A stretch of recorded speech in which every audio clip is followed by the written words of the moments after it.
J'aurais dû voir venir, j'aurais dû savoir ce qui allait se passer, j'aurais dû m'y prendre à l'avance. Comment j'ai pu en arriver là? Si tu as déjà entendu ces phrases ou que tu t'es déjà dit ces phrases, c'est juste que tu ressens de la culpabilité par rapport au fait d'avoir pas réagi plus tôt et que tu te dis: «J'aurais pu éviter».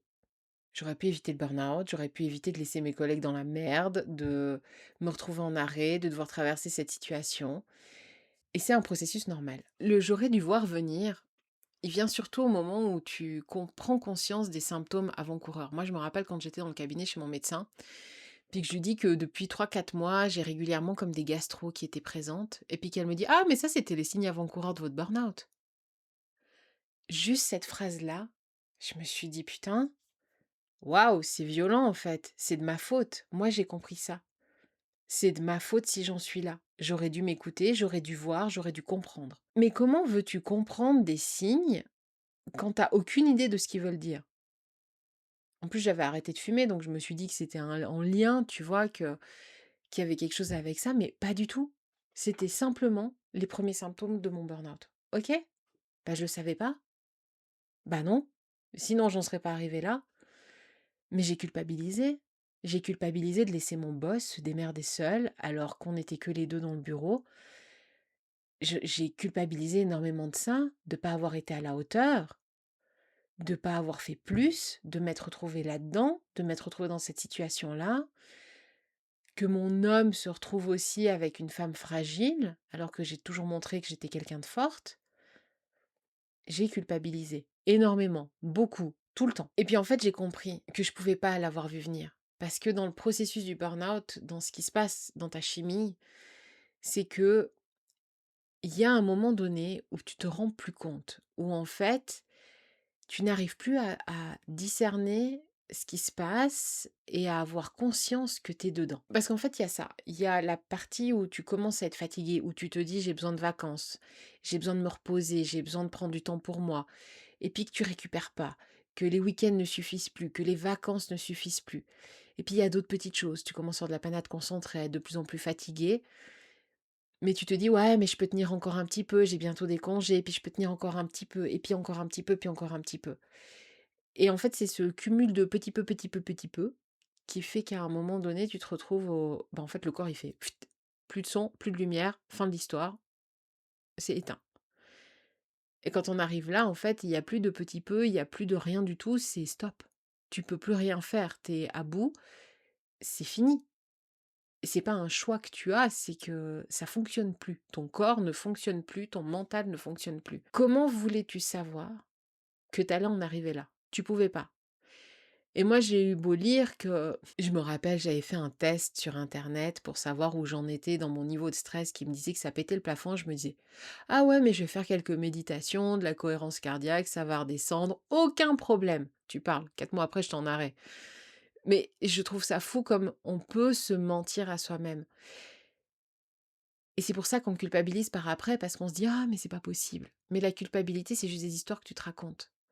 C'est juste des histoires que tu te racontes en te disant: «J'aurais dû, j'aurais pu». Et ça, c'est des histoires de ta tête. Parce que réellement, t'aurais pas pu. Réellement, t'as pas vu. Et c'est pas grave. C'est pas grave que tu n'aies pas pu, que tu n'aies pas vu. C'est pas grave que tu n'en puisses plus. C'est pas grave que tu en sois là. Tu as fait du mieux que tu pouvais avec les connaissances que tu avais. T'as pas à culpabiliser de ce qui s'est passé, t'as pas à culpabiliser d'avoir laissé tes collègues, ton boulot, du travail, d'avoir tout planté du jour au lendemain. Il y a pas à culpabiliser de ça. T'es pas en état de faire quoi que ce soit d'autre à ce moment-là, donc c'est normal. On ne te met pas en arrêt pour burn-out par sympathie. C'est un vrai effondrement psychique, physique, mental, émotionnel, tout ce que tu veux. C'est tout ton système qui s'effondre. Donc il n'y a pas à culpabiliser. Il y a juste pas le choix. Je sais aussi que pendant cette phase-là, il y a les moments où tu te dis: «Ah ouais, mais mes collègues, ils ont des vacances à ce moment-là, comment ils vont faire? Je serai pas là pour les aider. Ah et puis il y a ça et puis il y a ça, puis d'habitude à cette époque-ci de l'année, on a ceci, on a cela».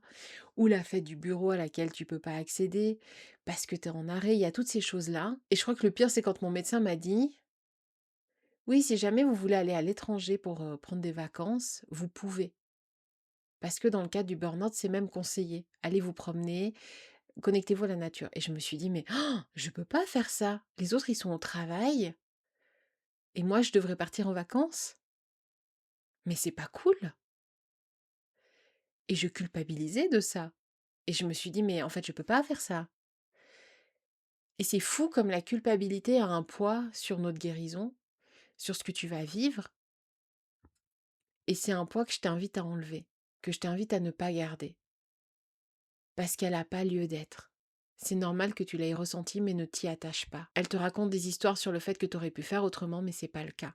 Comprends-le, revis l'histoire, revois les choses dans leur vérité, avec honnêteté, et pas avec des discours tout faits dans ta tête en disant: «Oui, mais j'aurais pu voir parce que je savais. En plus, on avait eu une séance de prévention et j'ai pas écouté, ou j'aurais dû me rendre compte que ça parlait de moi». Ben non, en fait, tu pouvais pas.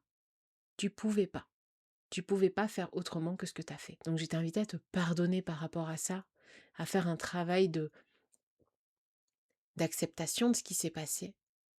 Et si tu veux commencer doucement, il y a des accompagnements que je propose aussi, où j'aide mes clientes à accepter cette vulnérabilité, à accepter qu'elles ont fait tout ce qu'elles ont pu, parce que c'est aussi un des premiers pas vers la guérison, c'est aussi une des parties qui va faire que tu vas te sentir mieux au fur et à mesure. Et c'est important. Alors, si ce que je t'ai dit a résonné et que tu as envie d'aller plus loin, n'hésite pas à cliquer sur le lien en bio.